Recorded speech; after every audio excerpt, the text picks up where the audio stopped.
E teve alguma coisa durante o processo, no encerramento, no julgamento, que foi diferente? Que foi algo que você só viu nesse processo, ou algo peculiar, assim?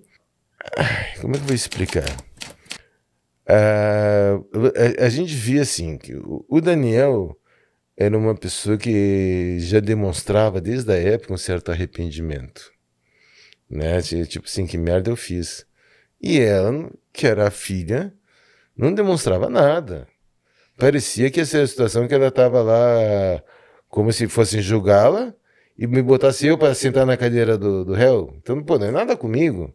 Então não tem que me preocupar com nada. Essa era a Suzane, essa é ela.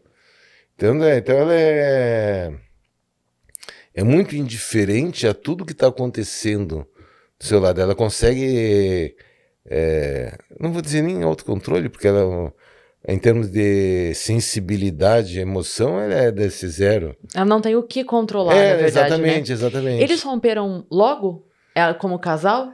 Eles romperam porque tanto é que você vê no próprio julgamento, que onde ele conta uma história, dizendo que o planejamento foi dela, e ela já conta a história que o planejamento foi dele.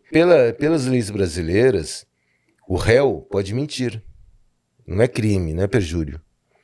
Em outros países é crime. No Brasil pode mentir. Então, dentro de um julgamento desses, eu vou dizer que muitas das palavras que foram usadas, tá, das situações, foram criadas pelos seus advogados. Uhum.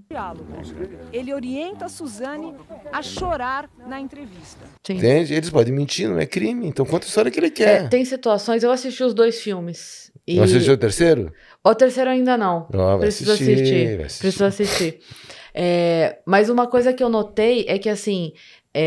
como é base no julgamento, no depoimento, sim, né? Então a gente entende que, ok, aqui vai ter coisas floreadas e mais pesadas, e aqui o extremo oposto, né? Sim. Onde foi floreado, aqui vai ser pesado e tal. E aí, um dos detalhes, pra dizer o mínimo, assim, mas a hora que eles contam, por exemplo, da mãe dos meninos, em uma história ela era nada a ver, não tava nem aí pra eles, não queria saber, e na outra ela era uma super mãe, altamente preocupada e cautelosa, e até chorosa, e até penalizada com a situação.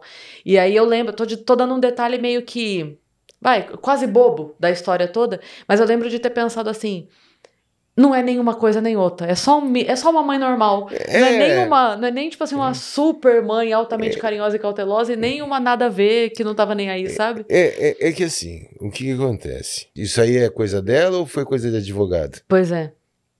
Entende? Eu sei que, vamos dizer, na reprodução, o que acontece? Teve o André estava na casa, quando ele viu o Daniel, sabendo que o Daniel tinha matado o pai dele, ele correu para dar um abraço no Daniel. Sabendo, já tinha confessado, estava para fazer a reprodução simulada. O André saiu correndo para dar um abraço nele. Imagina você ir abraçar o assassino do teu pai. Por quê? O Andrés via o Daniel como um herói, porque tinha um lado emoção, que permitiu a ele coisas que o pai dele não permitia, ficar até tarde numa lan house, tinha motinho, tinha o que ele gostava. Companhia, né? Companhia, era um modelo que ele ensinava, quebrava o avião e o Daniel que ia consertar. Entende? Então ele via no Daniel um lado emoção, sentimento, né? Então você via isso aí pelo abraço que ele foi dando no Daniel. Mesmo depois de saber. Mesmo depois de saber. Então aí você também vê assim, putz, mas imagina a carência afetiva que esse menino não tinha dentro da família dele, para depositar todo esse amor, toda essa relação com o namorado da irmã, que acabou matando os pais dele, né? E, bom, no fim das contas, toda a motivação desse crime, que foi para ela poder ter acesso a esses bens e tudo isso foi bloqueado. No final das contas, o que aconteceu? Porque o Andrés está isolado. Ó, para te ver como Suzane não dá ponto sem nó. Quando acontece esse tipo de crime, tá, uma pessoa que mata os pais, né, principalmente porque a questão financeira, a pessoa pode ser julgada indigna. Tá? Só que essa pessoa não é um automático. Tem que se mover uma ação para essa pessoa ser julgada indigna. Ela não tem direito a nada. E essa ação tem um prazo para se entrar com essa ação, que é um prazo de 4 anos. Quando começou a situação, ela fez um documento registrado, tudo bonitinho, abrindo mão de todo e qualquer valor de herança. Então, eles não entraram com esse processo para julgá-la indigna. Tá? Tipo assim, passaram 5 anos, que esse processo não poderia ser mais aberto. Ela entrou com uma ação para tornar o ato de abrir mão da herança nulo. Para que ela poderia ter voltado a ser uma herdeira. Porque aí ela estava abalada quando fez, qualquer argumento. Qualquer argumento que o advogado vai jogar para tentar, só que o juiz não indeferiu essa ação. Então ela continuou não tendo direito à herança. Então tudo ficou para o Andrés. O Andrés morou algum tempo com o tio, fez um moleque inteligente, ele fez, se não me engano, farmácia, doutor em química, não sei qual é a área. Só que hoje ele vive isolado numa das chácaras, isolado, falaram que não tem energia, que não tem nada, os apartamentos abandonados, sem ninguém alugar, sem pagar IPTU, sem pagar nada, sem pagar condomínio, então tá com dívida nos apartamentos.